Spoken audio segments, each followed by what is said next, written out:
नमस्कार दोस्तों, आप देख रहे हैं लाइव हिंदुस्तान और इस वक्त की बड़ी खबर सामने आई है। एनडीए ने अपने उपराष्ट्रपति पद के उम्मीदवार के नाम का ऐलान कर दिया है। बीजेपी अध्यक्ष जेपी नड्डा ने इसका ऐलान करते हुए बताया कि सीपी राधाकृष्ण एनडीए के राष्ट्रपति पद के उम्मीदवार होंगे। अभी सीपी राधाकृष्णन महाराष्ट्र के गवर्नर हैं। जेपी नड्डा ने यह भी बताया कि बीजेपी के संसदीय बोर्ड की बैठक उपराष्ट्रपति पद के उम्मीदवार का नाम फाइनल करने के लिए बुलाई गई थी। एनडीए उम्मीदवार सीपी राधाकृष्णन को जीत के लिए 392 वोटों की जरूरत है, जबकि एनडीए के पास 422 वोट हैं। राधाकृष्णन तमिलनाडु से हैं। संघ और बीजेपी के पुराने कार्यकर्ता हैं। 2 बार लोकसभा के सांसद भी रह चुके हैं। सीपी राधाकृष्णन तमिलनाडु के बीजेपी प्रदेश अध्यक्ष भी रह चुके हैं। विपक्षी दल हैं, उन्होंने कहा कि कैंडिडेट के पता चलने के पश्चात हम तय करेंगे हमारा समर्थन रहेगा या नहीं।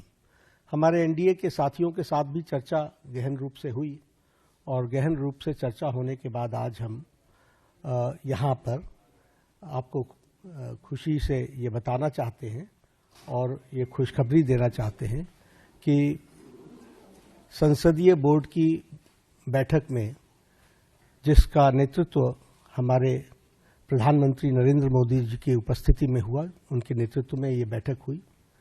सभी पहलुओं पर चर्चा हुई और नामों पर विस्तृत रूप से जो पार्टी में एक्सरसाइज हुई थी, उन सारे एक्सरसाइज के बारे में डेलिब्रेशन हुआ, सभी के साथ चर्चा हुई, सुझाव मांगे गए और उसके बाद फिर ये तय हुआ कि हमारे उपराष्ट्रपति के प्रत्याशी के रूप में हमारे महाराष्ट्र के राज्यपाल श्री सीपी राधाकृष्णन जी, चंद्रपुरम पुन्नासामी राधाकृष्णन जी, उनको हम एनडीए का प्रत्याशी बनाएंगे और वो एनडीए के प्रत्याशी के रूप में रहेंगे।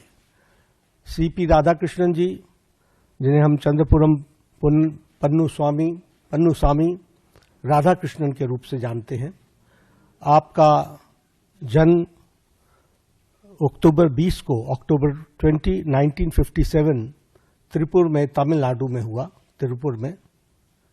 और इन्होंने bachelors degree in business administration, उसमें इन्होंने पढ़ाई की और एक सफल इनका 40 साल का पब्लिक लाइफ का करियर है। बताते चले, केंद्रीय मंत्री जीतन राम मांझी ने भी एक्स पर ट्वीट करते हुए लिखा, हम उपराष्ट्रपति पद के लिए एनडीए उम्मीदवार सीपी राधाकृष्णन का पूरा समर्थन करते हैं। हम सड़क से लेकर संसद तक एनडीए के साथ खड़े हैं। बताते चले, 21 जुलाई को तत्कालीन उपराष्ट्रपति जगदीप धनखड़ ने अचानक स्वास्थ्य कारणों का हवाला देकर इस्तीफा दे दिया था, जिससे चुनाव की जरूरत पड़ी है।